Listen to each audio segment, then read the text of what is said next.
Hello, guys. How's it going? Welcome to the podcast. I just realized my I do not have my actual mic. I'm using my earphone mic, so I might have to have Brant intro us for a second as I get that set up. So, Brant, how's it going? I'm sorry to put you on the spot on this. I just got to go upstairs and get my wire really quickly. So, just give me a second, guys. Welcome to the podcast.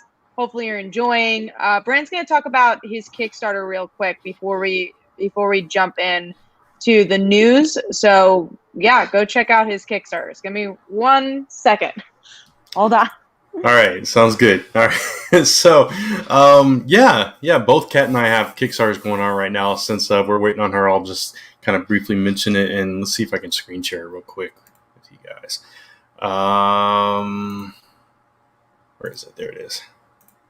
Let's try that. There we go. The Last Ember Hunted, issue 1. Urban fantasy mystery comic. Ember Madison is hunted by a serial killer, harassed by bullies, and nothing is as it seems in this latest installment of the Last Ember saga. So that is live on Kickstarter for another almost 3 weeks. If you guys can go check it out. I'm actually about to add add-ons to the campaign tonight. So there's a little bit of taste of the art. And now Kat is back, so that's perfect timing. But you guys can check that out at embercomic.com/hunted. That'll take you there. All right, now I'm back. Hopefully my mic sounds even better because now it's the actual mic and not my earphone. So I'm going to talk about my Kickstarter and then we're going to get into the news. So let me pull that up right now. Mine is about a high school girl. Father left her to become a full-time superhero. Everyone in the world loves him except for her. And then she inherits his abilities. We have a lot of crazy twists and turns. You support this book for just $1, you get 20 indie comics. So just if you like free comics, go get that. Also exclusive for Comic Book Weekly, you are getting The Dancer for free in my other book digitally. It's about a young woman who's a dancer/assassin. When she was little, she witnessed her parents being murdered in front of her and never dealt with that trauma until now. We'll obviously talk about these Kickstarters as we go along. We are going to talk about Secret Sons as well, Tevya. We're going to get in the news. Honestly, we usually talk about the Kickstarters in the middle of the video, but I needed to get my mic. So sorry about that, but hopefully you guys go support. We do have the ticker tape on the bottom here. So if you guys do support, we will add your name to the bottom. So please let us know throughout the show if you back up the campaign. It's on the top of the chat here. And of course, we are going to talk about the big topic of this week, which is DC TV ending, so that's gonna be fun. But yeah, sadly, I don't know if you guys watched last week or you didn't watch it until the end. Mike will not be on tonight. He has a lot of family stuff going on for Thanksgiving, and a lot of you guys asked us to be on, and me and Brant put together this show just for you guys. That way we didn't miss out. So hopefully you're happy with the two of us. Okay. But yeah, let's get into... Why wouldn't they be happy with the two of us? Come on. I know. I'm trying to see. I was reading a comment about DC TV. But yeah, leave your comments about what you think. But let's get into the comic news first. So first up is that Morbius is getting a one-shot before its own ongoing series. So if you were excited about Morbius, you're probably the only one. I am not getting Morbius. So no, sorry. Yeah, sorry about that one. I don't need the one shot. I don't need any of it. I honestly didn't even remember there was a mini or ongoing series that was happening. Tevya, sorry, no Chris or Michael for the time being. When they are back for the show, they're still dealing with some personal matters. So when they're back, we'll make an announcement. It's not in the next couple of weeks. So sorry about that. No, I would even say it's probably not for the rest of the year. Yeah, I probably say that as well. So, we don't want to give false hope on that one. Probably not until the rest of the year. Honestly, for certain, I would say not for the rest of the year, but we'll see. Thank you for your patience on that one. But Mike will be back next week. So if you are missing Mike, Spider Slayer, he will be back. He's only taking the week off. We do have a couple of Hays here. Thank you for joining us. There we go. What's up, everybody? let's get into let's see, Annihilation to be revisited in Guardians of the Galaxy. I'm not reading Guardians of the Galaxy right now. Yeah, I'm not either, but Annihilation was like my favorite Cosmic Marvel event ever. It was so good, and I don't know. I'm kind of worried about it because the last time they tried to revisit it, it wasn't nearly as good. So I don't know. It just depends on the writer, I think. I forget who's writing it. Oh, Al Ewing, I believe, who does Yeah. Immortal Hulk. I'll give it. Oh, okay. Well, then it could be good. So we'll see. I'll give it a shot. Yeah, we can only hope. Now going into the next thing, which is that Old Man Avengers gets an audio podcast. This was actually more for Mike because I'm sure he'd be interested. But I don't know if he'd listen to a podcast with that. I don't know because I know he listens to like videos and stuff when he's doing his daily routines. So curious if he would have listened to this because I know he was a big Old Man fan. I guess the franchise of Old Man. Yeah. I don't know if he would or not either because I know he likes to see the people on screen. I don't know if he's a big podcast guy, but either way, it's interesting because I mean, both Mike and I really enjoyed Avengers of the Wasteland and Old Man Hawkeye and various of those series. So it's an interesting direction to take it. I don't know how I feel about it being an audio show either. It's like they'd have to really get the voices right for me to get into it, I think. So yeah, maybe if it does well enough, they'll make it into a comic. I feel like they did that with the Wolverine audio stuff they did. I feel like Ben Percy was who did that before he was even the Wolverine writer. So I guess you never know. Okay. Talia asks if that's set in the Old Man Logan universe. Yes, it is. It's I think it's Old Man Hawkeye, whatever widow it was. I can't remember the name of her. Wolverine and what was the other one? I can't remember. It was in the article, but there was a fourth one. There's so many of them. They've been coming out almost when one ends, they had a new one. So I'm not surprised because they had the Wasteland one, which was pretty recently. A lot of people talking about the DC TV stuff. We are gonna get to that topic in a bit. Actually, probably like 5-10 minutes. We'll be getting there. Yeah, probably. We don't have that much news this week, so we're sorry about that. But the big media news is big media news, so we're excited about that. But yeah, next up is the Web Spider-Man is pulled off the schedule, so that's based on the Disneyland ride that they were making. I'm guessing they pulled it off the schedule because the Disneyland ride's probably going to be delayed because everything's delayed. COVID, money. It's my guess. Probably. I didn't even know this was a thing, by the way. I think I vaguely remember now that we're talking about it. I think maybe we talked about it on this show at one point, but I don't even remember if we did. Honestly, I don't remember if it was like the ride we just talked about, like cool, it's happening, maybe. Or we actually talked about this comic. I don't know. I probably would have tried it out, so I'd just be curious. But I'm also not brokenhearted that this has been delayed. Like it wasn't like, oh man, I wanted to read this comic so bad. Oh yeah, that's fine. Doomsday Clock all over again, right? Oh yeah, like I just want to know what happens in Web of Spider-Man.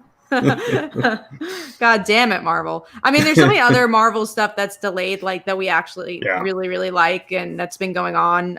Runaways just came back, but who knows when? I think that next issue comes out in like February. So, so we just got one. We get another one in a couple of months. I saw Power Pack comes out tomorrow, but then in the recent solicits, the issue 4 wasn't there. So everything's crazy with scheduling and relaunching stuff. Which I thought we were going to talk about that. No, I guess I deleted that news piece, but there was something that was shuffled around for Marvel. And I will say, I think it's interesting for Marvel Comics compared to DC, where DC is canceling things. Marvel at least is moving things and waiting. It doesn't seem like they're canceling things. Right. Yeah, they're just kind of in a waiting pattern. DC does that all the time, though. They end books and relaunch them, and I think that's more what we're gonna see. Going forward, I think they're just not showing their cards. So we'll see. I could be wrong though.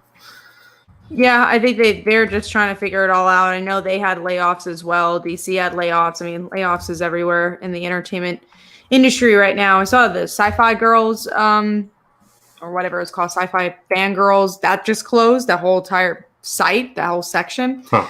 So Wow. things are, definitely rocky. So understandable that it's going to affect everything. Yeah. But last but not least, we all know Tevia wants to hear this one. Tevia will not be getting this book, but I'm glad for the people who like Super Sons. It is returning digitally. No word on if it's returning physically at all. Is it the same creative team? Did it say? I can check. I don't know. I didn't get to look at that one. Let's see. Yeah, it's Peter J. Tomasi. I don't know if it's the same artist, but it's Max Rayner who's the artist. Yeah, I don't know who the last artist was, to be honest. I know Carlo Barberi did some of it, but I don't know who the last one was. But yeah, I mean, I don't know. Those digital books tend to go under the radar for me, and I miss them and I forget about them. So if they don't promote them very well. Yeah, they really don't. They really don't. So, down the line, if they do a physical collection of it, maybe I'll find it. And you mean like print, like trade wise? Because like that's my worry is that's only gonna be. I mean, not worry because I'm not picking it up. But for those type of books, like it'll only be released in trade, and that's also like I forget about trades because I don't follow them as much. That's true. So that's true. That's hard as well. Yeah. So I might miss this one. We'll see. That's actually a good question. Black Knight says, "How is Super Sons gonna work with Superboy being older? Are they going to DH him now?" I'm looking at the image that DC has, and he looks pretty de-aged. I would wager that it's taking place before he aged up, so it's like a flashback kind of thing. Because right now where the characters are at, Damian has quit being Robin and is going off the deep end, and Superboy is looking for him and going back and forth between the Legion and that and stuff. I can't see them. That wouldn't be as fun. That would be very dark and serious, I think, at this stage. Yeah, so. I agree. I mean, I think there's story to tell there, which maybe for the other Super Sons, it's just going to be fun and light. But that doesn't mean, fun and light's not bad. When you're reading a lot of dark stuff, you're like, I just want a Tiny Titans. I just want a Super Sons to wet my palate before I get into 3 Jokers, let's say. Yeah, absolutely. That's one reason why I've loved Archie comics all these years. Because the current stuff notwithstanding, generally lighthearted stuff. So yeah. So Tevia says it takes place after Avengers of Super Son. So okay. So it takes place right after that. I do miss my Archie comics. A, I didn't really like the last volume, and B, I think the only thing that's coming out is Sabrina right now. They're also figuring out stuff. Mm-hmm. Yeah. That last one was a little strange. Yeah, since Nick Spencer took it over, it was too Riverdale-y for me. Yeah, exactly. Yeah. And I don't say it's like dark. It wasn't a dark series. I think a lot of people think like Riverdale is very pulpy in some ways, or it just kind of reminded me that it was more about the drama. And I was like, and I love my Archie drama, but I like more of the interpersonal relationships. Riverdale's a CW show. I mean, that's all you really got to say about it. It's the CW drama. Yeah, but I'm saying for the Archie comic, though, I think. I know. Yeah, that's I'm true, saying it has to influence from that. Yeah, similar vibe. Yeah. We do have a couple of comments here. Muhammad says, BTW, Comic Uno. I'm excited because Power Pack is coming back tomorrow today. I think it is. I've been waiting for way too long for my girl Julie Power and for my Power Pack. So very, very excited, which we'll talk about that when we talk about what books we're excited for next week. Sweet Exorcist, we're going to actually go right into this. Are we going to discuss the fantastic Starfire costume? Yep. I am not caught up on Titans, but costume looks great. I'm excited that Starfire is getting some good spotlight. Yeah, I am caught up, and I really enjoyed last season. I cannot wait for more Titans, and that costume looks fantastic. I agree. It's about time she got an outfit, instead of just running around in street clothes of some sort. So I love it, and I think it's a good compromise from what you get in the comics, right? It's not, obviously it's not quite the same. That would be a totally different character, but yeah, it's good. It looks good. I'm curious to see what season. And yes, we are going to talk about Black Lightning as well. Yeah. But actually, that's all. I will bring this up later, Mohammed. But this is a good question. Do you feel that CW should have more shows with diversity once Black Lightning's over? We can answer that now. We'll get into Black Lightning in a bit. But luckily, we are. It looks like we're going to get the Wonder Girl show, which is a Latina or Latinx character. So that's cool. I'm trying to think if there's any other CW show. Well, Superman's not. But Batwoman, right? Yeah, Batwoman has now a Black queer character. So that's pretty cool. So I love that we're getting more diversity, but that kind of goes to the point of like, come on, CW. You bring us a Superman Lois show that we've seen a billion times, and you're canceling things like Black Lightning and Supergirl. Yeah. Yeah, it's... I don't know. It's like... it's hard because you don't know where they're going with things, right? Because they're ending like the entire Arrowverse, basically, and Black Lightning just got incorporated into all that. And I'm behind on it, so I don't know what's been happening recently in Black Lightning. But what I did see, I really enjoyed, and I thought it was a much needed different perspective in the DC superhero stuff, right? So it was more street level, and I guess you get that a little bit in Arrow, but Arrow kind of went into I don't know, it kind of transitioned into all Oliver's past catching up with him more so than the street, fighting typical criminals and stuff. Yeah, like that. It was very much about the community. It was very much about the characters, which was a lot of fun. Right. Sorry, I'm reading a couple comments. We're definitely going to get to that. Respect Superman. I respect him, but again, it just, we've seen this before, and we hadn't seen a Black Lightning show. We hadn't seen a Supergirl show. So I think that's what really grinds my gears about it. And also, from what I'm hearing about what we're going to get from the show, there's like cheating and like there's this love triangle between Lana and Lois. I'm like, I don't want that show. I'm sorry. No. And that I'm blanking on the actor's name now. The guy from Tyler Hoechlin. Yeah. His version of Superman doesn't seem like he's capable of that. It's weird. It doesn't make sense to me. But I don't know. Like you said, we've gotten that before. We got, Smallville was fantastic. Lois and Clark was a little bit more tongue-in-cheek, but it was still fun. And we got two really good Loises with those shows. And then I'm not a fan of this actress as Lois. So me either. Yeah, she's kind of bland for me. Again, yeah. Definitely nothing against the show. Or I really like Tyler Hoechlin as Superman. It's just that I wanted more from Supergirl. I wanted more from Black Lightning. I don't think that this Superman's adding much besides like, okay, they have kids now, which I guess is interesting. I just think there's other characters you could explore in Superman that's not Superman. And then COVID's obviously a big reason. Most likely these shows got canceled. It just sucks that those are the ones that are on the chopping block, the ones that had diversity. Right. Was canceled not because of Sweet says Supergirl was canceled, but not because of ratings, but because of combination of COVID and Melissa's pregnancy. I think they're definitely getting to that point. Usually, like 6 seasons, the time where do you want to renew your contract or not? So that is definitely probably a reason. We have a lot of questions here, so let me get through them. Well, this is not Black Lightning related, but what do you think about the Snake Eyes run? I'm not reading it. The Dead Game one, the Rob Liefeld one? I'm not a fan. I love Snake Eyes. My favorite G.I. Joe character. I grew up with that character, and I gave it a real hard try. I read the 2 issues, and I do not like the story. It's just kind of weird, and I'm not a fan of the art. So Sorry, you're hearing coughing in the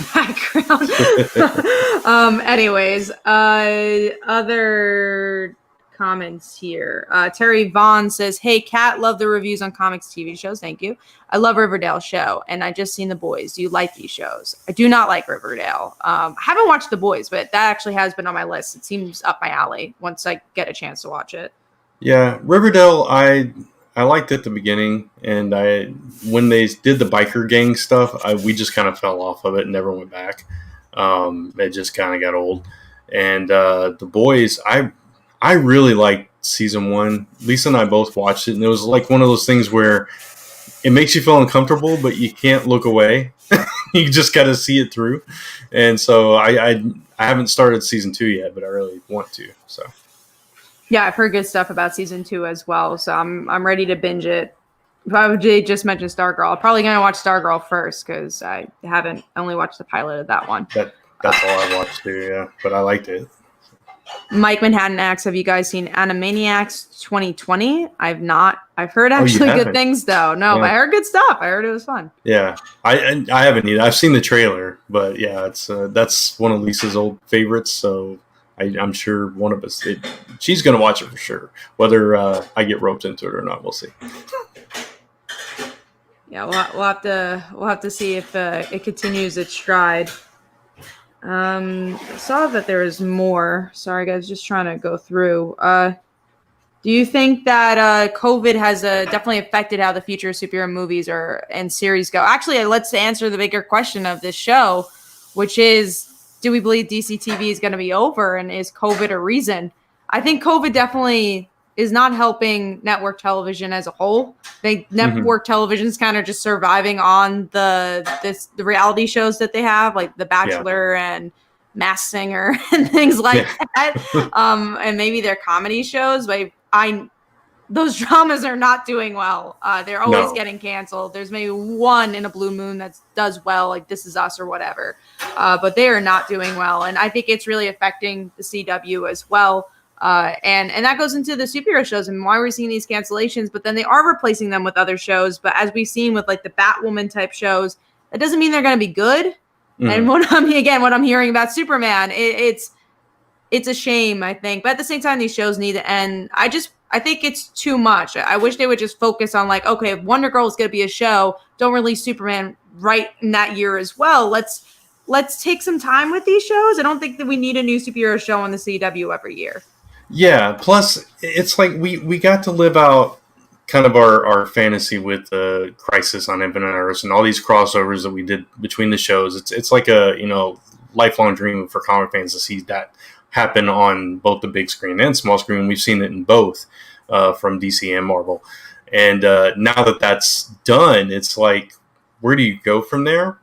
Because I agree with you. I think you need to pace it out more because you're going to get to that point where people are just like, oh, here's another crossover. Oh, here's another, villain of the week kind of thing. And, and when you're getting like 4 or 5 of those shows at once, like us, we felt like way behind on certain shows. It's like, we'll pick our favorite, we'll see that through. And then the others, it's like, oh, I'll catch up to that after I watch this and this and this. And, yeah, so I think I think the writing was kind of on the wall, but I hope it doesn't, completely kill it. I hope we keep something out there for the comic fans. So. Yeah, I hope we get more. And I think, Tavia mentions HBO Max. I think HBO Max is going to be a place for that, but hopefully there's not absolutely too much there as well. Like, let's take our time. Let every show feel different. I think that was a bad choice to have Berlanti do every DC TV show because it all felt the same. It all felt like the same shows. I'm like, oh, well, why do I need to watch, Stargirl? I have Supergirl. And obviously they're slightly different, but a lot of the formulas. Well, actually, Stargirl, is that a Berlanti show? I think that's Jeff Johns' production. But anyways, I was just trying to make a point of like, oh, why do I have to watch The Flash if I have Arrow, So I think Berlanti handling all these shows was a lot as well. People are talking about Doom Patrol. I've only watched the pilot, but I have heard very good things. I watched half the pilot. There you go. The Doom Patrol episode of Titans was really good, but I don't know. I need to give it another shot. I kind of got bored halfway through the pilot. So We're getting a lot of questions about some Marvel TV stuff. Excited to see what we're gonna get from them. No opinion though. We don't have it. All right. Let's get into our last topic though, which is the HBO Max is gonna premiere Wonder Woman 1984 on Christmas. I thought that was really good because we're gonna have to wait a long time until theaters open again. So I'm gonna watch it on Christmas Day. I don't know about you guys, but I'm excited. Yeah, that's really cool. I can't wait for it. I really like the first one, so I do have HBO Max, so I'm ready for it. Let's go. Yeah, I have HBO Max just because of HBO, so I think that's also a good deal. Yeah, we have it through YouTube TV, which is what we use for our cable now. And it was, I forget, it was like some kind of special going on, so we just ended up somehow getting it. We got it it's integrated with I think it might be integrated with Hulu and YouTube TV somehow. I don't know. At least I've set it up. HBO Max. You have HBO Max. That's what's important. Yes, that's the important part. And I fell down a rabbit hole, and I apologize. Not definitely a good rabbit hole because getting TV and how we get our TV is important. And there's a lot of streaming services and what we're gonna get. I'm sorry, there's so much background noise. I hope you're not hearing it. I appreciate it. Okay, I'm in the middle of a show.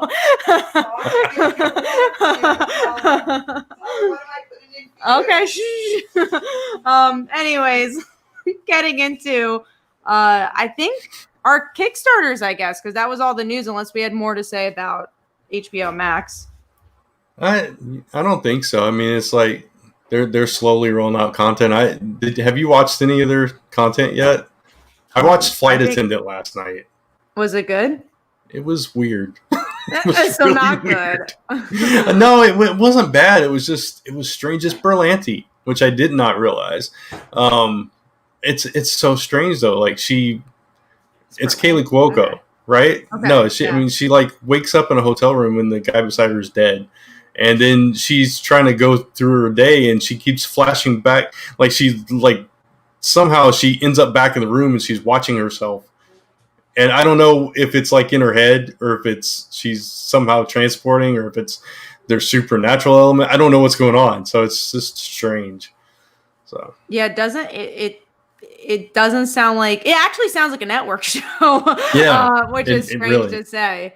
But Kaylee's doing great on Harley Quinn. I will say I've recommended Harley Quinn to a couple of people and just off hey, you should watch Harley Quinn. And 3 people have come back to me and said, I've watched Harley Quinn. Thank you. So watch Harley Quinn, guys, because it's really good. And these are people that don't read comics. And they really enjoyed it. So cool. We have a couple more things here. One was, you guys should do a live show of Wonder Woman on YouTube. That'd be fantastic. We don't do those anymore. Me and Brant, we got too much going on. We got too much. This show's enough for us. So also it's on Christmas. So I'm going to be, taking my time and not be working. I want to enjoy that movie unless there's a topic where I'm I should do a little video on my channel because I really want to talk about this topic. All of us here have been better at using our time. I know that sounds bad to say, but I think we all spread ourselves a little bit too thin. So doing things like that spread us a little bit too thin. Yeah. We did our fair share of that kind of content years ago, though. So it's just, it's not our thing anymore. That's okay. That is. It's okay. It doesn't mean we won't talk about the movie at all on a show like this. Absolutely, I'm sure we'll all end up watching it and be like, hey, let's do a little segment and talk about Wonder Woman. I'm sure that will happen. But doing a live watch, honestly, I don't even personally like doing live watches. I don't understand what's happening half the time. I feel like I have to fill up air. It just they're not fun to me. I'll let you in a little secret. The very first one we ever did, not on this channel, but on our previous channel, I think it was Frozen, right? I think it was on this channel. I thought it was this channel. Was it on this channel? Okay. Well, either way, whenever we did it, wherever we did it, we did Frozen. I I watched it before we went live. We weren't supposed to. And I watched it before we went live so I wouldn't be missing stuff because I knew I would especially not be able to pay Frozen. attention. Yeah. Yeah. That's a bit, and honestly, like I did this, we watched Ghostbusters that way. I think a big reason I did not like Ghostbusters because like I'm watching it while I'm talking. It's like there's a reason you don't watch TV or movies while you're talking. It's a little bit harder. And they're not fun. They're just not fun. No, I remember when Chris and I did Iron Fist, and I had to keep. Chris would just get lost, and he's like staring at Iron Fist. I'm like, Chris, we got to talk. We're live. Oh, come on. Fun times. Oh, yeah. Again, you experiment, you do things. I think we found our groove of what type of content we like putting online these days. I think that's for all three of, all three of us. I know Mike's not here, but I think we know what we like. And you gotta post stuff you enjoy. You can't just post it because like you think, everyone's going to watch this. Do it. Like if you don't like it, then it's not going to come out good. Exactly. No, I completely agree. Let's see. There's stuff about Wonder Girl. This was asked a couple of times. So maybe with Wonder Girl CW, perhaps CW might be looking at DC future state as targets for future shows, perhaps. I don't think they're going to have more than one, though. I don't know. Maybe, but I only see the Wonder Girl happening as a TV show. I think maybe more ongoing will happen. Maybe more spin-off comics, but I don't know about more shows. Yeah, I think if something really took off or they saw some kind of potential in some character, then maybe there'd be something down the line. But, it's not going to be anytime soon because that stuff takes, production takes a while. So even if something like sparks some kind of idea next year, we're not going to see it for a couple of years. Exactly. Least. Yeah. We also have a question from Mohammed. What are your thoughts on Outlawed events so far? Are we a quarter of the way into the comics? Are we? It doesn't feel like that. It feels like it just started. Yeah. I haven't liked it that much, honestly. I'm going to be honest. I really don't like what it's doing for most of the characters. I really just want to read Power Pack. Like that's the only reason I'm interested. It's like it's Civil War Light. I mean, that's really all it is. It's I don't know. It's okay. It's not bad, but hopefully it'll end strong. Hopefully, I don't have much hope. I'm trying to be positive, Kat. I'm trying to be positive. That's all the news. So we're gonna chat about our Kickstarters, and then we're gonna get into comics. We'll probably I don't know how long we're gonna be talking about comics, just because it's just the two of us. So if you guys have more questions, we'd love to answer questions in between. Comic Kickstarter stuff would be fun as well because you got both of us here, and we're not boring Mike or Chris or Michael about anything. It's just us. We could talk about Kickstarter all you want. So let's get into it. Brant, do you want to talk about yours? Sure. Yeah, I'm actually taking my add-ons live as I'm doing this because I didn't get them done in time for the campaign. But anyway, the Last Ember is it's our flagship character. It's a teenage girl who gets imbued with these abilities to create and control fire, and she learns later on that she is the last fire goddess, last of her kind. And in this arc, there is a serial killer hunting down powered beings like her, and he is on his way to where she is, and that's not good for her because obviously a serial killer is coming after you. That's not good. But meanwhile, she's dealing with school bullies and trying to deal with some family drama. Her brother discovers her abilities. All kinds of stuff is blowing up all around her, and nothing is as it seems. And by the end of this arc, everything's going to change. So lots going on. Got a brand new creative team. Federico Sabatini and Andrea Celestini have turned in some gorgeous pages. I cannot wait to show more. And so that's mine in a nutshell. Please go check it out. embercomic.com/hunted is where you can find it. Yeah. I do want to answer this question. Zombie Dan says, speaking of Kickstarter, it looks like Paposi's almost ready to ship out Oz. Can't wait for it. Very excited for Oz. Also, if you like Oz, well, first of all, I've known David for about 4 years. He was my editor over at Newsarama, and he was kind enough to give Spencer and Locke issue 1 for free for anyone who backs this. So Nice. you like Oz, you like David, go back up the project for $1. But yeah, like Father Like Daughter, which I actually just saw, we got 2 more backers during this time. So thank you, whoever backed. It's about a high school girl. Father left her to become a full-time superhero. Everyone in the world loves him, except for her. And then she inherits his abilities. So yeah, definitely go check out the Kickstarter. Again, for as low as $1, you're getting 20 books, which is crazy. We are very close to unlocking a trade. I'm going to scroll down to that. So we're going to unlock Tart the trade in 10 backers. So every backer helps. And we have 14 days left. So I hope you guys could back it up. And if you back up me, Brand, and Will crossover division, you get this beautiful crossover print signed by all 3 of us, which is crazy. We're all signing it.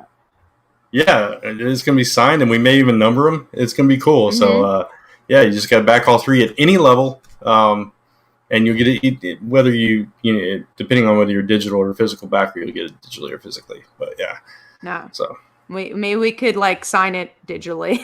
Yeah, that'd be cool. I actually signing it. I have my digital signature saved as a PNG file.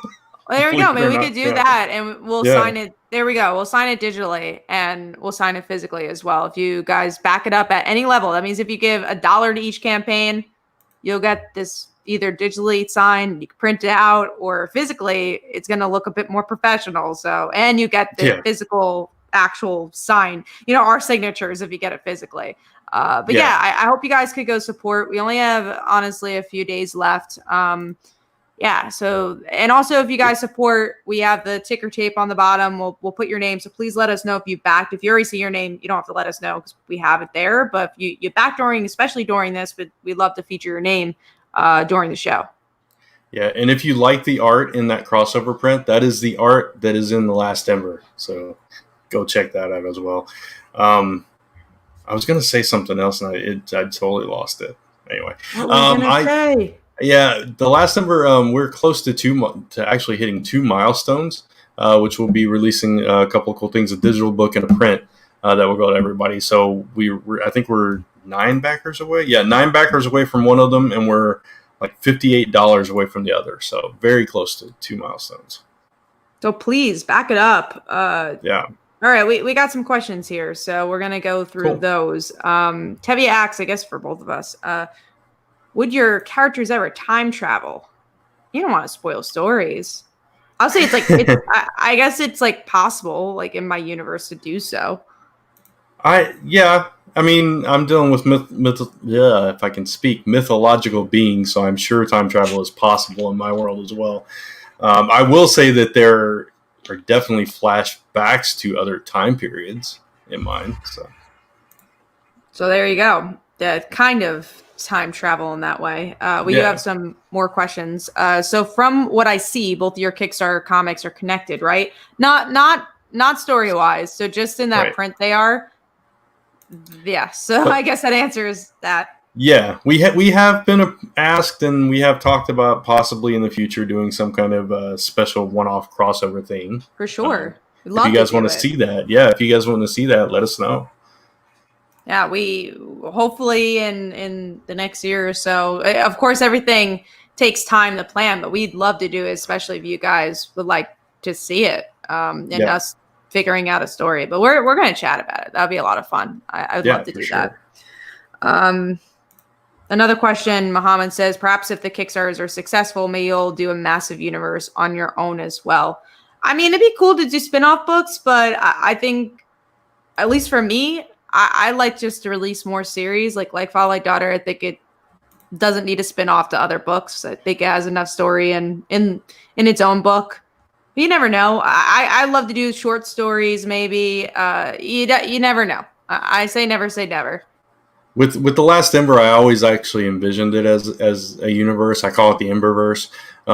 So we'll see. It just depends. It depends on where the series goes and how some certain things that play out on the outside of things. So we'll see. Let's see. Well, good luck with your books, guys. Thank you so much. Thank you. We really appreciate that. And then Serenity says, I'm a big into group watches. Maybe if I had friends in the area I could hang with, I wouldn't be into it, but internet is my only human interaction.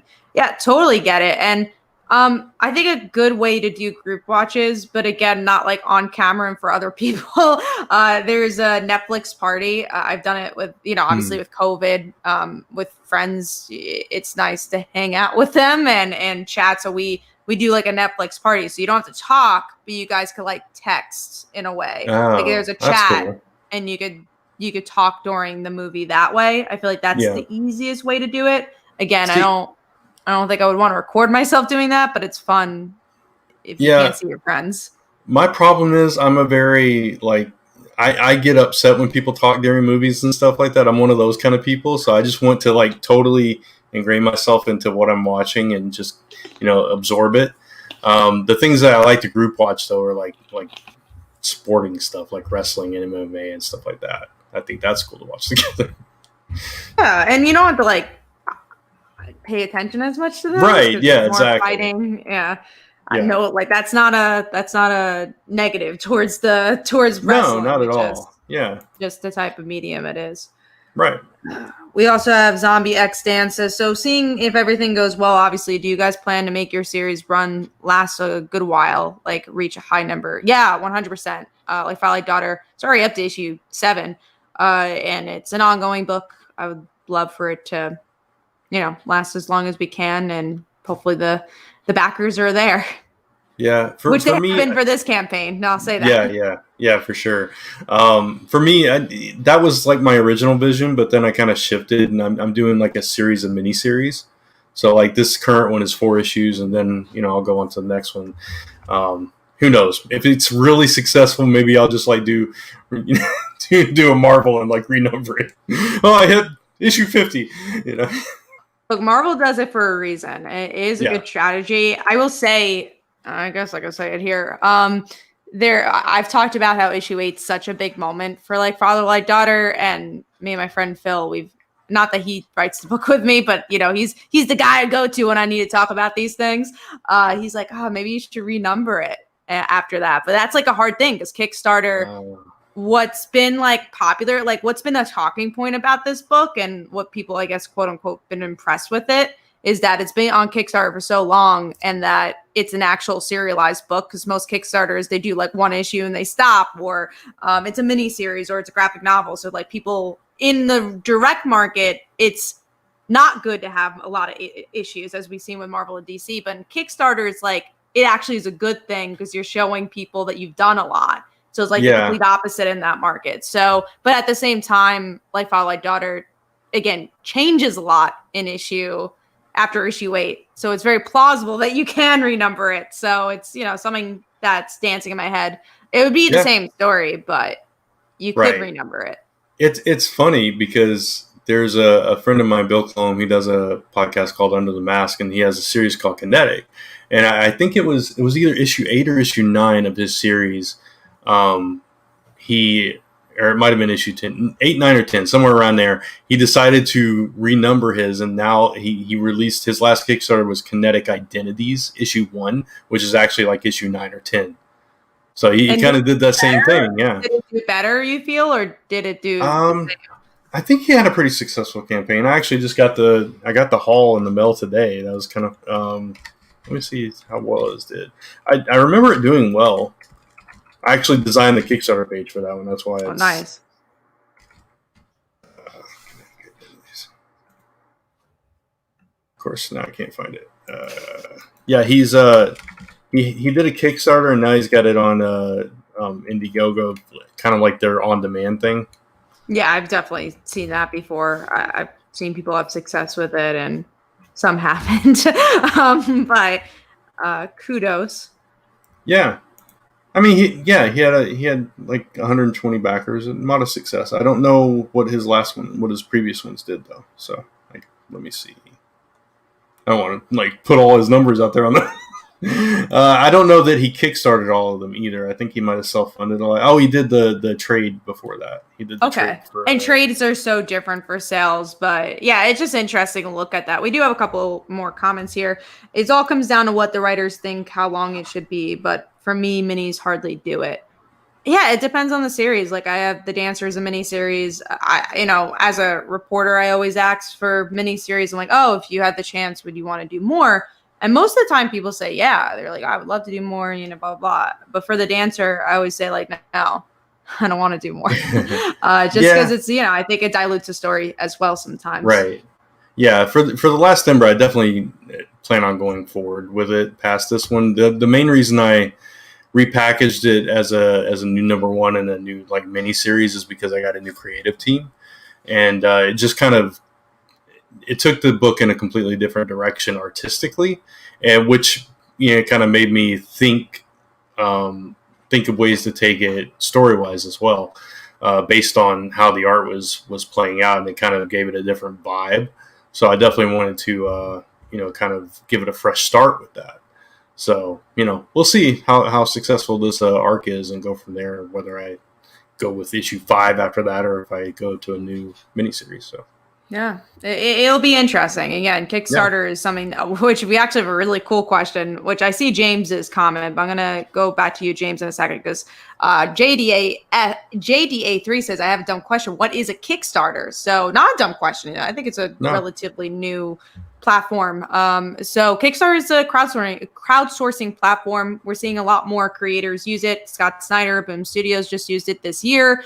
And it's a very good avenue for indie creators to fund their books, which is what we do. We've been doing it for a really long time. And currently we do have, and I'll post again, but we do have our Kickstarters live, and it helps literally fund the book if you guys back it up. So it's really good and important if you guys back it up. And also it's just good to have the higher numbers on Kickstarter because you get other companies to recognize you, you get other creators to recognize you. So it's just a platform for funding. Yeah, and it's also, I always view it kind of as a pre-order kind of thing. Even though Kickstarter is not a store, they're very clear with that. But you're pre-ordering it from the creators, so you're not just throwing money at something. You actually get the product when you support it. So you're definitely getting something for your money. And I think that's the beauty of the platform. The comics category on Kickstarter has grown so much this year. We talked about that, in other places.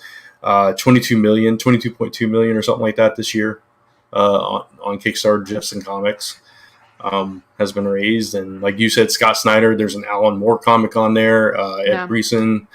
So many creators are navigating. That's not the right word, but so many creators are going over to that platform. Yeah.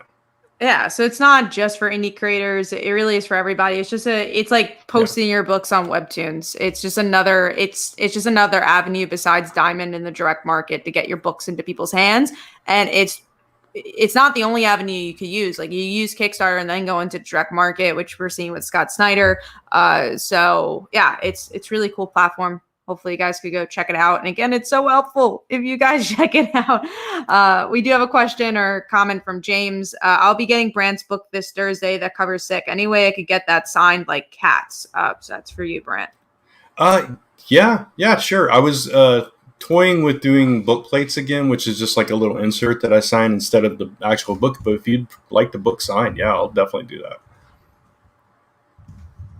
that. That's awesome, man. Thank you. Yeah. Let's get into the under the radar books, and definitely if you have more Kickstarter questions, like we said, we'll probably could answer some in the end of the show as well. So we'll do like a slight Q&A then. So under the radar, my under the radar this week was one of the bigger talking points books, which is Fantastic Four issue 26. I liked this issue. I enjoyed seeing bits of it. I liked.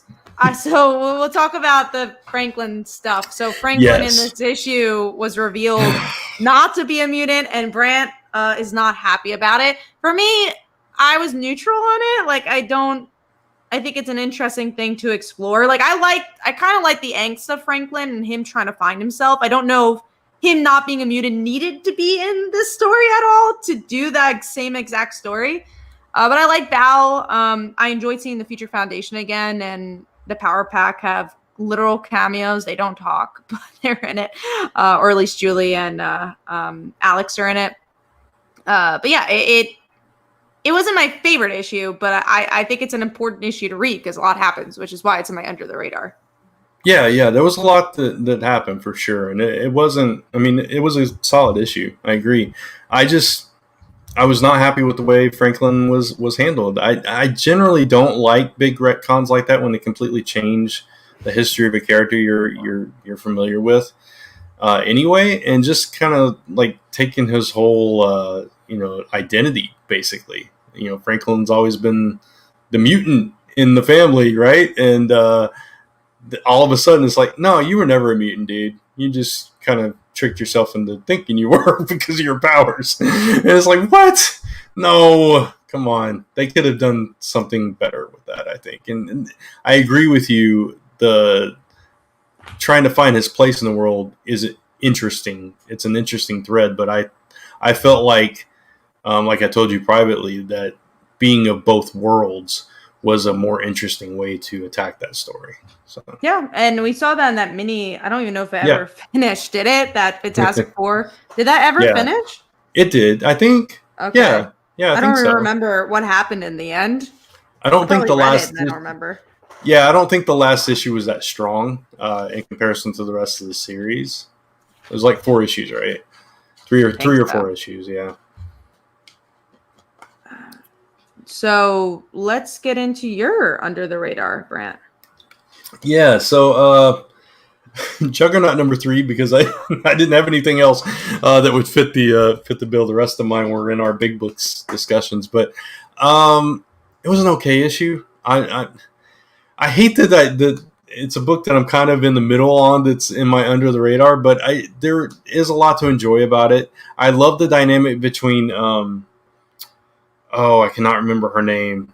There's a teenage girl character that she keeps saying, I'm not a mutant, but they think she is a mutant, that her genes show that she's a mutant, but she's fighting that and saying that she got her power some other way.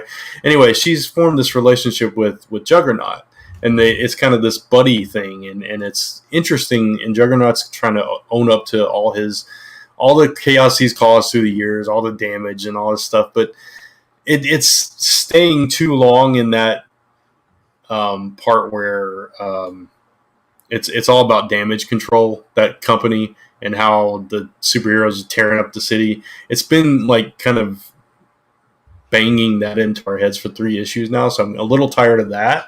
But I do like the dynamic between Juggernaut and this girl, and if they can build on that going forward, it can be a fun series. We have a question from BJ. What's the difference between reading a novel and reading comics? I would say reading a novel is more about your imagination, right? Because you're seeing words are helping you see the picture in your head. And then comics, the pictures are there.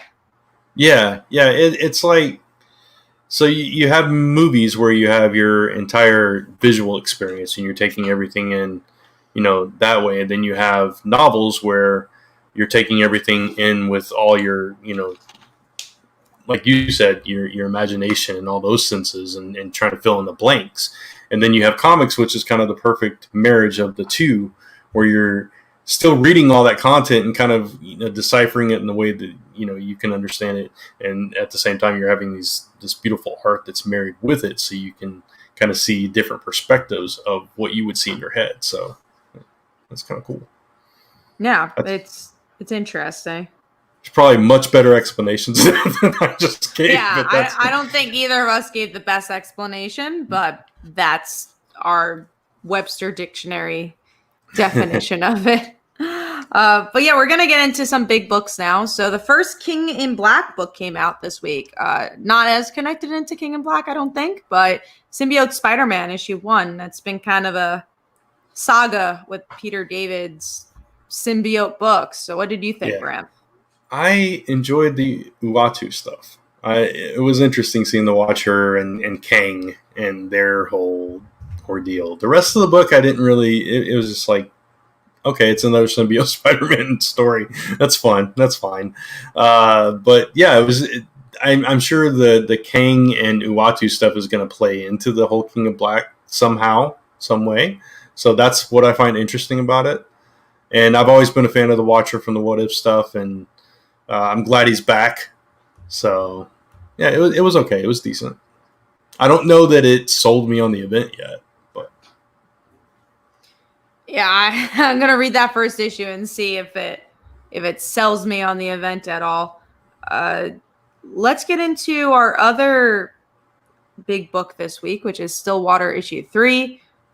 Still continuously enjoying this book. This issue kind of deals with more of how does our main character get into this town and try to be a part of it while kind of being a mole and wanting to dismantle it as his mom is buried in the ground. It's a little bit of a slower issue for me, but I thought it was a necessary slow issue.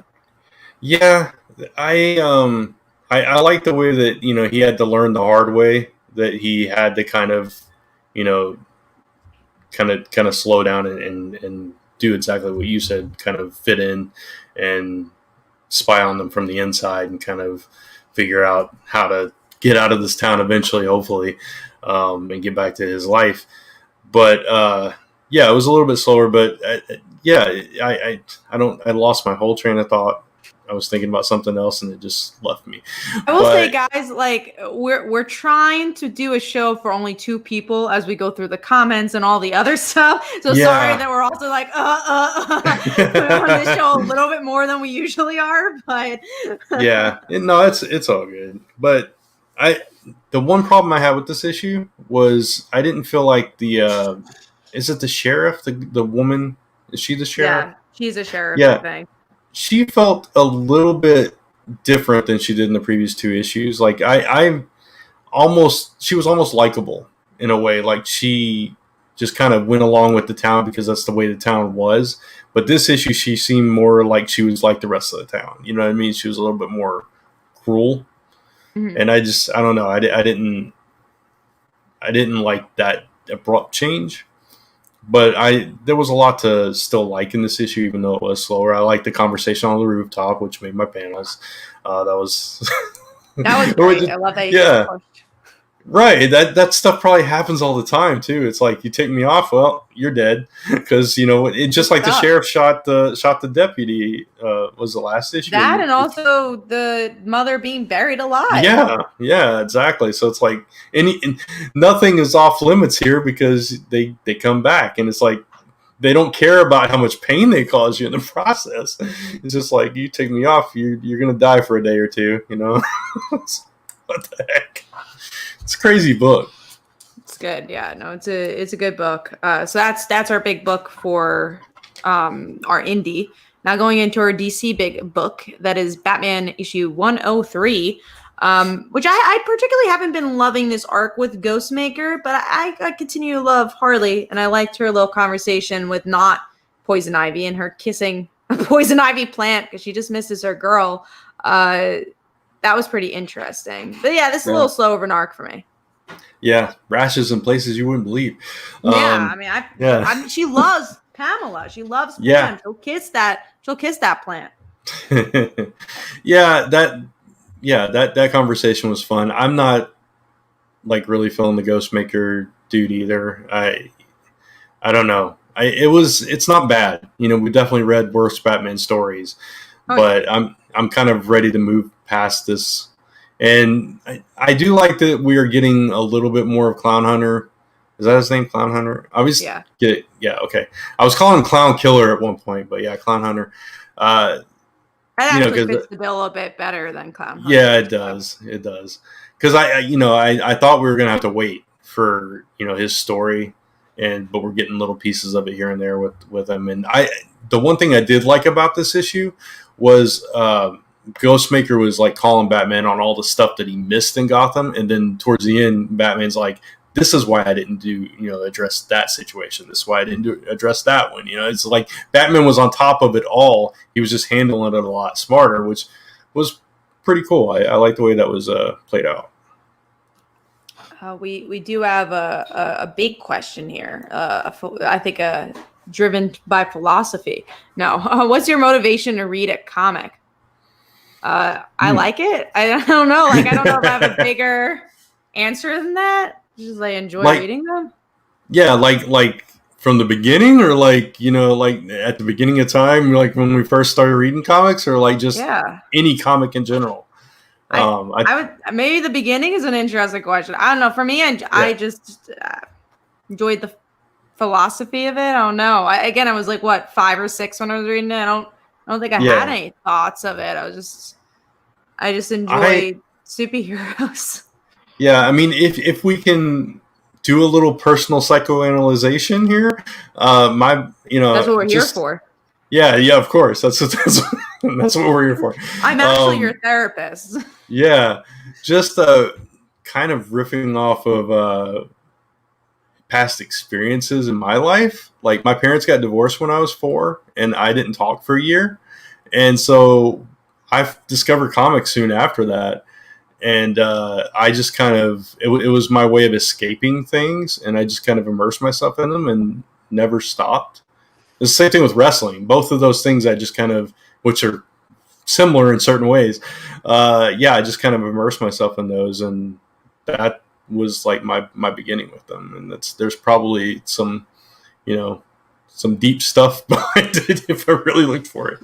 I think for all of us, there's some deep stuff for sure that goes into why we like heroes and the stuff we enjoy for comics. I don't know. I just enjoyed I always enjoyed double life stuff. Like I enjoy a good secret. So I think that's what like got me into like the superhero secret identity stuff. Like I enjoy what mask you put up, like what front you put up to the public and what you keep for yourself. I've always been very fascinated by that. And like to this day, I'm still very fascinated from like a social media standpoint, interpersonal standpoint. I think that's what draws me to comics, I would say. Just that players. Yeah. That, and also like I'm a sucker for unassuming heroes, and it's the kind of characters I write as well. That's why Spider-Man is my favorite. It's those characters you wouldn't think would be anything special, and they're the ones that become the most special, and not because they desire it, just because they feel that responsibility and they step up when others wouldn't. And that's something that always appealed to me as well. And it's like that's who I wanted to be. I wanted to be that kind of person. So. I don't know if that was the answer you're looking for, BJ, but it's an answer. We got. Yeah, that's the deep answer we both had. I think Brant did a lot better on the deep answer than me, but that's why we like comics. Speaking of, we're going to go into our number 5 comic book of the week. For me, it was Teen Titans issue 47, which is the last issue of this series. I thought it was a good send-off. I enjoyed the character drama, I guess we'd say, but honestly, I guess the lack of drama. I enjoyed that Red Arrow and Kid Flash got together, and I enjoyed that moment. I love Crush and Roundhouse's friendship, and there's definitely a good open-ended ending, I guess, where we get to see the Titans Tower, that they're going to join them, which makes sense if we ever get another series to have them all together, kind of like the Titans TV show, or even Jeff Johns' Teen Titans. So, and we also have Endless Winter coming up with them. So I enjoyed it. Yeah, it was a good issue. I really enjoyed this issue, and I love that they're joining the rest of the Titans. It seems fitting, especially without their de facto leader. And so they get themselves another Robin, basically. So that's, in Nightwing. It's like when Damian left and we learned the series was canceled, being canceled, is like, oh man, I love this team. I want to see them do something. I want to see them continue on. So it was, rewarding for me that they can get to continue on somewhere sometime soon. So. Yeah, for sure. I'll probably just read Endless Winter for that sake. I want to see what happens with Teen Titans, even if I just end up reading the Teen Titans issue. But I think I'll end up at least reading issue 1 for that. Yeah. All right, let's get into your number 5. My number 5 is actually Cable, issue 6. Yeah, part of Ten of Swords, X of Swords, whatever you want to say it. There was a lot to like about this issue. I like we got to see Kitty finally, which we haven't seen her in a while. So I know she seems bored. She's doing that night trick she's totally with your bored. head. She's very bored.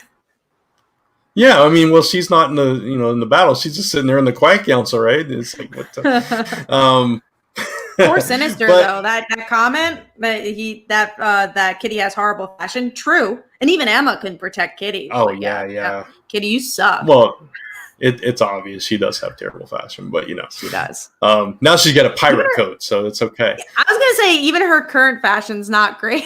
No, it's not. Nobody knows what to do with Kitty. Poor Kitty.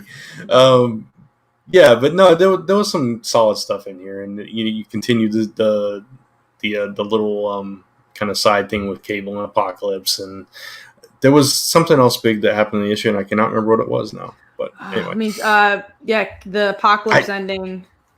Yeah, the Apocalypse ending. That was predictable, but there was something else. The sword that happened fight. There was a big sword fight. There was a lot of swords. Where Cable almost died. Yeah. Yeah. There was that. What else happened in this? I mean, I really like this issue. This is probably my favorite. I did too, and I looked through it right before the show, and I don't remember what it was now. I looked through all three X books. They're all jumbling together. That's the issue. I was reviewing this for my show, and I was talking about what happened I was trying to talk about X-Force. I ended up talking about Cable instead. Because it's just everything that happens in these books jumbled together for sure. It's very fun in that way. But yeah, I like Cable. There was some good emotional resonance, but also piggybacked off what was going in Exoswords pretty well. So I thought it was pretty good.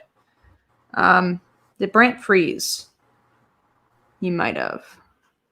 I hear him, I think. I'll ask him. Did you freeze? Let's see.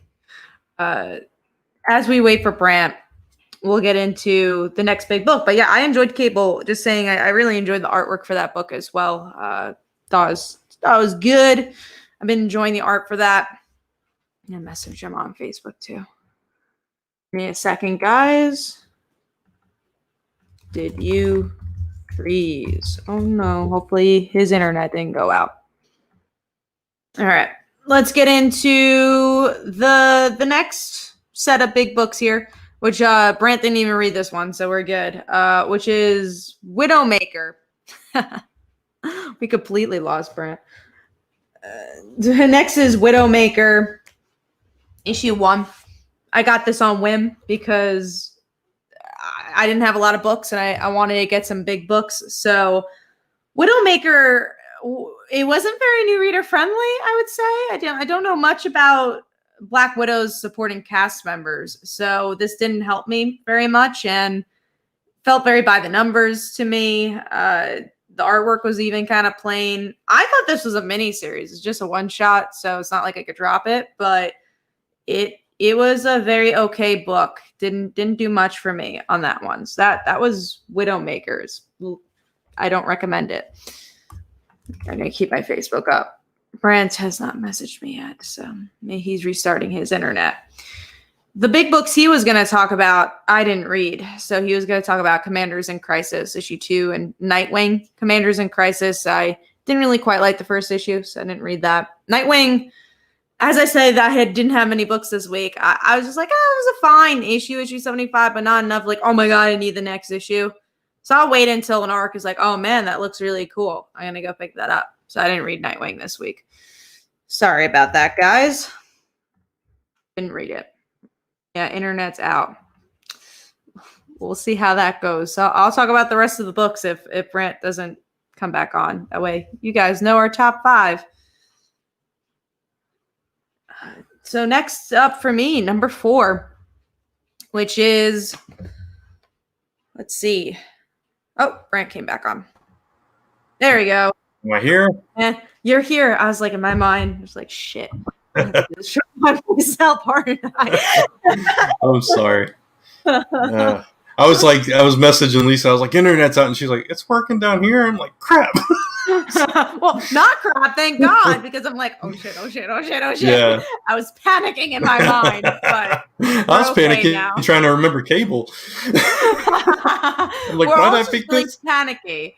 Why is this my number 5? Did I even read this book? Guys, we're having a good show. We're really trying. We're doing this really well. We do have a question from Black Knight. Are you reading Red Hood? I did read the recent issue just for an interview. but I'm not officially reading Red Hood. No. Well, the issue that Red came Hood, out, Brant? I did not The new read. one, yeah. Well, we're not. You haven't read it yet because it just came out. But do you think I'll like it? Because I didn't. I looked at the art of last issue 50, and I did not even bother. So I don't think you'll like it. I was going to try it's also this a filler arc. You don't think it's I'll a filler like it? arc? No. Okay. Then probably not. Yeah, nothing against the book, obviously. It's just that if you haven't been reading Red Hood, which we both haven't, I don't know if a 2-arc issue that can have a lot that happens before Future State is going to be the best jumping on point. Oh no. Brant's internet's going slow again. So who's going to win an Eisner Award this year? I don't know. We'll see. We'll see what ends up happening with that. All right, Brant, I see you moving. He's kind of moving. Maybe he doesn't hear me. Yeah, it's going in and out for me. Do you think your internet's back or no? It's back currently. Yeah. Okay, so do you think we should run down our top 5 instead of doing big books this week and just get to some cues and then wrap up the show? Or do you want to still try doing the big Probably. books? No, we can. Well, let's see. Let me look at them.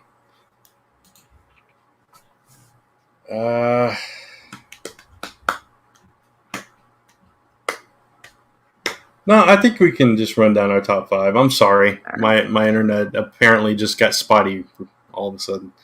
It's cool. Yeah. And again, sorry to everyone else. We're trying our hardest. We're trying to run a show our hardest as we can. But yeah, we're going to do the top 5. And if you guys want to just come up with some questions, that'll probably be easier for this week. So just give us your questions. We'll give our top 5, and if there's any books we have extended conversation about, we'll do that. So number 4 from me was Black Magic issue 16. We do not know when this book will come back.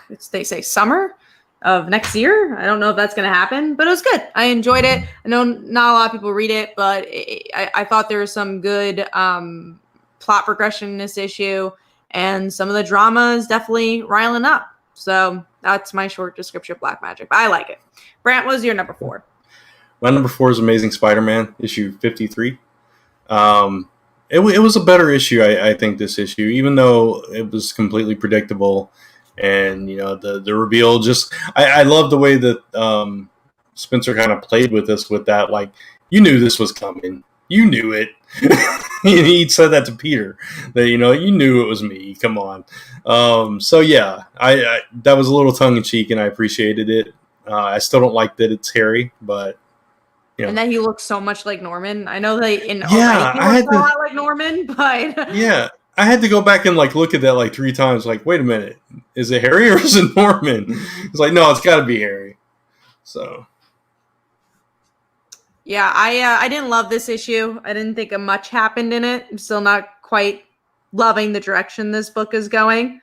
Yeah. And even Bagley's artwork, I don't think was as strong as it usually is, but I agree. Yeah. What can you do? That's Amazing Spider-Man. So that was our number 4s. Number 3 for me is Stillwater, which we already talked about. Yeah. My number 3 was Nightwing 76. It was a fun issue where, I don't know if fun is the right word since he was battling the guy that shot him in the head, but it was, fun. Yeah, it was a little bit of a redemption though. It's Nightwing, gets a little payback, and in part of the story, he kind of reaffirms that he's not like Batman, but then by the end of the story, the way he handles his relationship with B, he realizes he is very much like Batman in the way that he did that, and he knows it as he breaks up with her and tells her he just wants to be friends, even though he's still in love with her and remembers everything. But he wants to protect her, and he realized by KGB kind of taking her hostage that he couldn't do that if he was with her. So it was an interesting examination into who Dick Grayson is now, which is a lot more like Batman than he would like to admit. So that's our number 3s. We're going to run down to our number 2, which mine was Cable. So we already talked about it. Mine was Stillwater. There we go. So next up is number 1. What was your number 1, Brant? Teen Titans, which we already talked about. My number 1 was Dead Day, issue 5. 5. I really enjoyed it. I thought it was a good ending. I liked how it kind of all wrapped up with Helmet Boy and him sacrificing himself and how the mother/wife felt about him. I thought was really interesting, and I just really liked the thematics of this book and the family dynamic a lot. I thought it was just very different from what we've seen in other stories. Okay. I enjoyed it, not quite as much as you did, obviously. Did not make my top 5. But yeah, it was a good story. It was a solid mini series, I guess it was. I could have seen this with a longer arc, and I think I was a little disappointed that it ended so abruptly. So yeah, I could understand that. Was there any other? Mm-hmm. Yeah, I just want to say it's interesting that as much as we were anticipating it, that Spider-Woman was not in either one of our top 5. I want to talk about that. I didn't really like this arc because I thought it was going to be much more about Carol and Jessica. Yeah, and it wasn't. And it was just like, let's talk about space and this kind of plot line that's going on with that I haven't been liking, this drug thing and that she's sick. I wasn't a fan of this one. Yeah, I was very surprised by it because I've been liking this book a lot, but didn't really quite like this arc so far. Yeah, and then by the end of the issue, it's like it's not about Carol and Jess at all because she goes off on her own. It's like, what the? That's not what I was looking forward to, and it was a little disappointing. So, plus after that nice, beautiful preview, not to take anything away from the art in the book, but it just, I was wanting that art. I knew it wasn't. I didn't expect it to be that art, but it's just one more thing against it, I guess. Yeah, no, I agree. The artwork wasn't as strong. And even the coloring from the same artist. Like, this is the same artist. I thought it was stronger in the previous arc than it was here, and it didn't really feel cosmic-y. So I was disappointed with Spider-Woman, sadly, which also wasn't even in our big book. So we didn't miss out on that. I was going to say, was there any other books you wanted to discuss? X of Swords overall, I thought was a pretty solid run. I still like Cable the most. I think we both agreed on that because that was both in our top 5. Yeah, I think that was the strongest one. The other two were they were solid though. They were still solid. They weren't bad by any stretch. And some big things happened. Well, Psylocke. The other side, Quanon. I'm so confused. Both the Psylocks are dead. Why not? She's gonna die or she's dead. Which I was like, I didn't like that issue as much, and that was probably my least favorite. But because I think it was so connected to. Because it's so connected to that previous book, I didn't feel connected to what was going on in X of Swords. Right. Yeah, exactly. I agree. I think we talked about all the main ones that I would have wanted to talk about. Yeah, me too for that. We'll go into key issues. Again, guys, if you have any questions, throw them in the chat and we'll answer them. Or we'll have a shorter show for the Thanksgiving week. But let us know if you got more stuff to say. And I apologize for my delay. I can tell there's a delay, so I'm sorry about that. But it's not the worst. So hopefully it doesn't get worse. It doesn't get bad. Right. But key issues, go for it. Right. And I apologize if I talk over you. It's not intentional, guy. But anyway, Suicide Squad number 11. This is the final issue, right? This is it. Yeah. Mm-hmm. So we get to see how that all wraps up. I'm looking forward to seeing what they do with that, and hopefully it gives us some hints to where some of these characters go from there. Yeah, no, I agree. I hope we get more of Deadshot's daughter, because obviously there was a big moment there. And excited to see where it goes. Sad it's over, though. Yeah, for sure. Scumbag number 2 for you. Stoked. Loved issue 1. Brant, don't read it. I'm not. I'm really excited for this one. So hopefully it lives up. Yeah. I had Red Hood on here, but you talked me out of it, so I'm just gonna skip right past that one. I think just wait until after Future ends over. Because I would say if this is the new creative team, go for it. Like, this is the new direction. Because it's only 2 issues, do you really want to jump on and then jump off? Like, I think it's just not worth it. Yeah, gotcha. I agree. Just a little plug for Biggs and Tiny #5. This is from Black Box Comics, and this is the art team that does The Last Ember. So I'm just going to give them a little plug. Yeah, so check that out. And Ramel writes it, I think, Kat. So, he does, yeah. He does. Yeah. Let's see. We got Power Pack issue 1. Or Power Pack. Yeah. It's a one-shot, right? No, it's 4 issues. It's 4 issues. Oh, nice.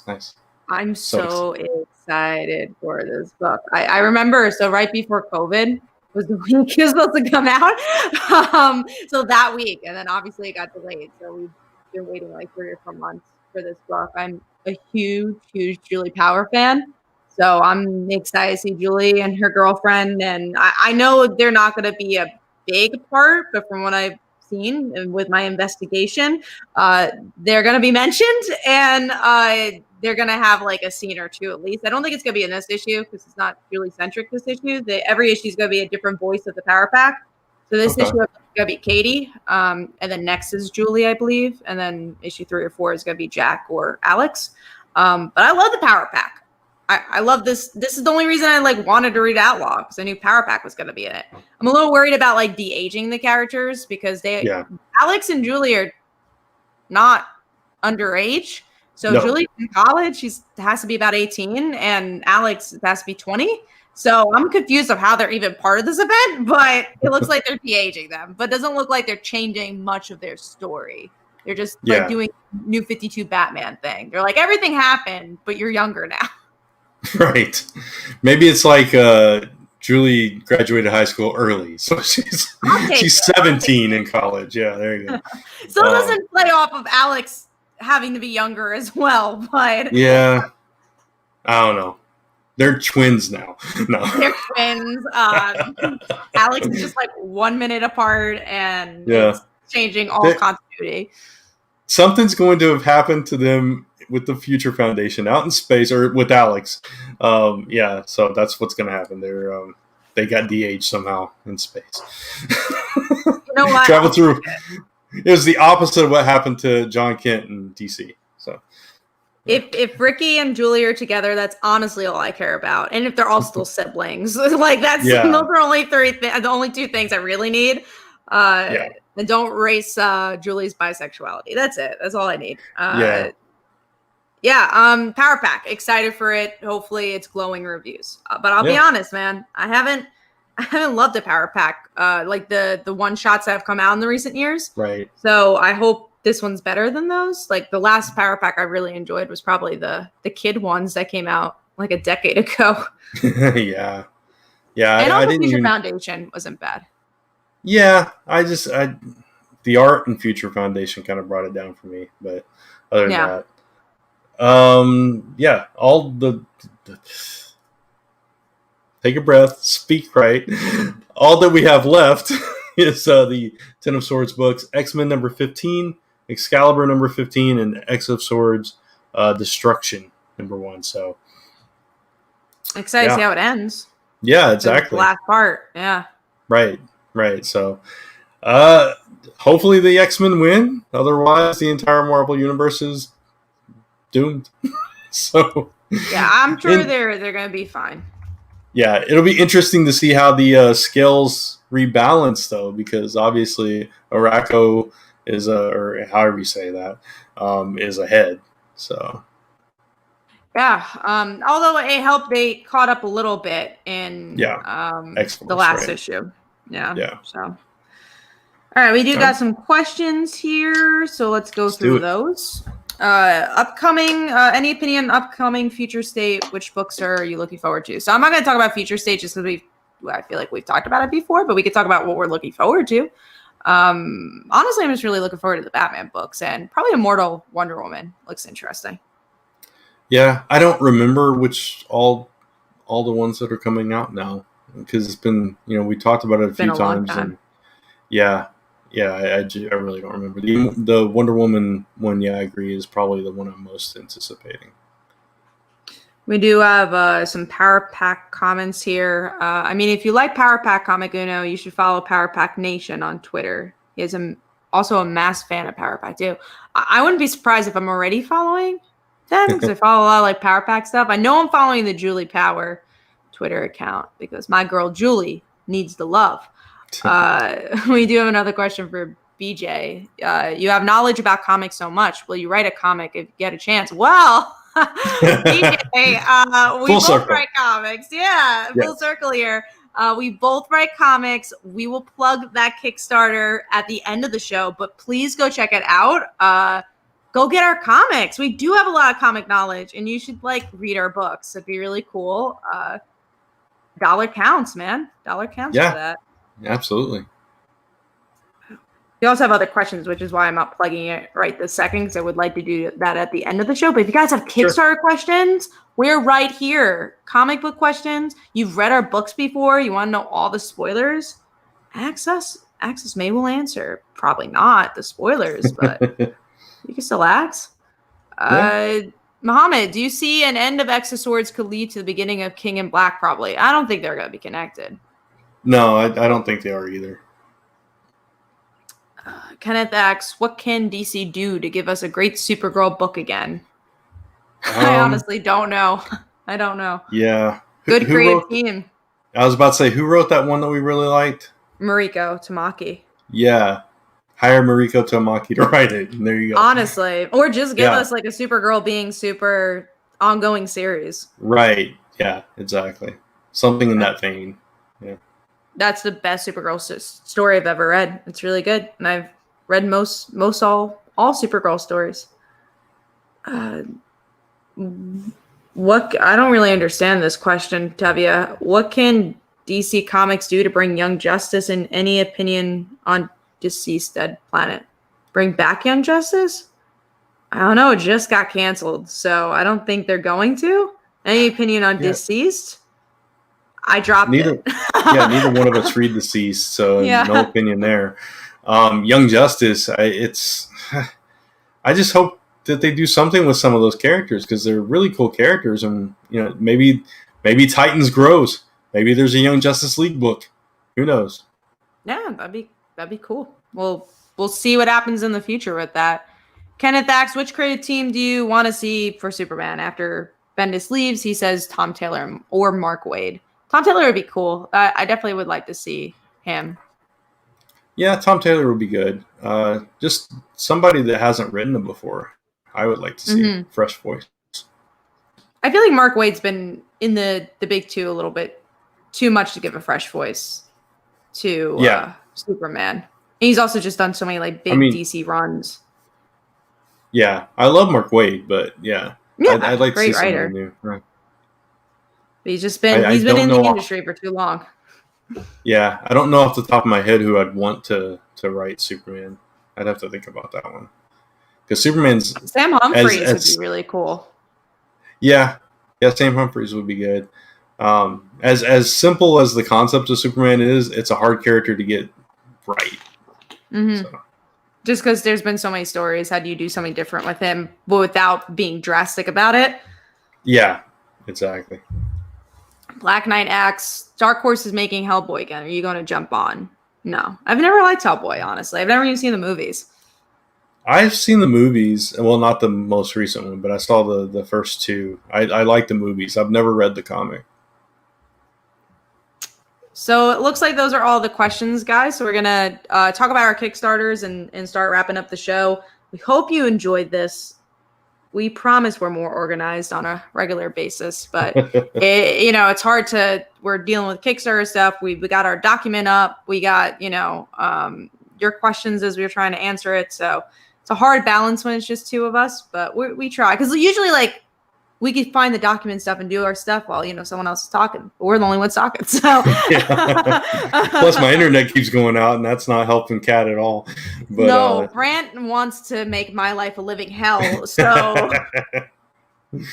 I honestly think it hasn't been that bad of a show. I think we did pretty good. No, it was a good show. We did good. It's just I feel like I said a lot. So I'm sorry on my point of Yeah, you were balancing all. I mean, you took all the segments, so it's like you were kind of doing the whole show by yourself. I was just kind of here answering questions. Yeah. We're like, I'm gonna sit back and relax. But yeah, no, we had. I know I had fun for the show. Yeah, for sure. That's all that matters, guys. So I hope you all enjoyed it as well. But yeah, we're gonna get into our Kickstarter. So I have mine up. I guess I'll go first. Okay. As I say, again. Like Father, Like Daughter. It's about a high school girl. Father left her to become a full-time superhero. Everyone in the world loves him except for her. And then she inherits his abilities. We have 14 days left. We're at 240 backers. Every backer counts. If you back this up for $1, you get over 20 comic books. That is crazy. If you guys back up this project, let me know you watch from Comic Book Weekly. I will give you The Dancer issue 1 digitally for free. So please back it up. That way you could get that book as well. That's about a dancer/assassin. When she was little, she witnessed her parents being murdered in front of her. Never dealt with that trauma until now. So here are some of the covers for Like Father, Like Daughter. And we also have a crossover print with me, Brant, and our friend. I got to scroll to it. Our friend Will. It's all the way down there. Hold on. Okay. Me, Brent, and Will, we have this crossover print that we are going to autograph. Either digitally, we'll autograph it for the digital backers, or physically for the physical backers. We will even try numbering the prints for whoever backs these up. So you could back up any project as low as $1 and get this print. It's beautiful. This is the creative team of Last Ember. I also have another crossover with Michael Oeming, who does Powers with Brian Michael Bendis. He also did some Young Justice pages. He's done some DC work. So he was really nice enough to do a print for me, which was awesome for us, really, because he also has a campaign. So if you back up After Realm, you could get this print physically. Yeah, and I have a connection to that print, too, because my wife colored it. Yeah, it's true. Yeah, so Lisa actually colored this, which is so good. And Mike complimented Lisa so much. He really liked the colors. So I love this print so much. And I hope you guys could support all these projects if you can. But whatever piques your interest, we really appreciate that. And, we all work really hard to get these comics out there. So we hope you could support it. And we'll put your names on the bottom of the show if you let us know that you supported it. So let's go to Brant with his Kickstarter. Yeah, just pull it up here. And there we go. I've got it on one of the interior pages because I wanted to show off some of the art there. So The Last Ember is about a teenage girl who gets imbued with the ability to create and control fire. She learns later on that she is the last fire goddess, last of her kind, and she has to figure out what that means in her world. And in the meantime, there's a serial killer hunting beings like her, and he is on his way to her, and she's dealing with school bullies, family drama, and nothing is as it seems, and by the end of this arc, everything will have changed. So this is a 4-issue arc, and it's a bold new direction. It's a great jumping on point. There was a couple of prequel chapters, which are also available in this campaign. I don't have a cool dollar deal like Kat, but I do have a lot of cool stuff, including some custom coasters that have our symbol laser burned into them. I don't have a coaster. So. Yeah, you don't have a coaster. Sorry. Or a song. Yeah, or a song. Yeah, I keep forgetting to plug that. Yeah, I've got an official, original theme song for The Last Ember that is also available on the campaign, and it's really cool. It sounds really great. So I think, I don't remember what tier you get that at, but you can hear it in the project video. It's playing in the background. So that's cool. So let's see. I'm going to scroll back up because my variant cover is up here. There's one variant cover that we have. This is by Francesco Tomaselli of Heavy Metal, featuring Tiana, which is Ember's high school nemesis. They do not like each other, and spoiler alert, they get into a big fight in this issue. So big stuff happening there. And there's that crossover print that Kat showed on hers. And like I said earlier in the show, we were very close to unlocking 2 milestones. We're nearly at 75%, and we are nearly at 150 backers. So help us get to those milestones. And there's this beautiful, beautiful cover that I'm still trying to figure out how to do this on the cover. Still waiting to hear from a printer. If I can't figure it out, we'll just maybe we'll release both covers. Who knows? We'll see what happens. But yeah, go check it out. embercomic.com/hunted. Any and all support and shares is greatly appreciated. Yeah, please do. And we understand it's hard times. So if you guys can't afford to get the comic, sharing also helps. So that's also greatly appreciated. So thank you guys for joining us. I'm sure the plugs we have. Brand, if you have anything else. One thing I guess I'll plug is that next Monday or this coming Monday, if you enjoy these Q&A styles, me, Will, and Brant will be doing a Q&A on my channel. 9 o'clock, I believe we're planning on Monday. I think I'm going to try streaming it on my Facebook and my YouTube channel. So go check that out. We're going to just do a Kickstarter Q&A over there.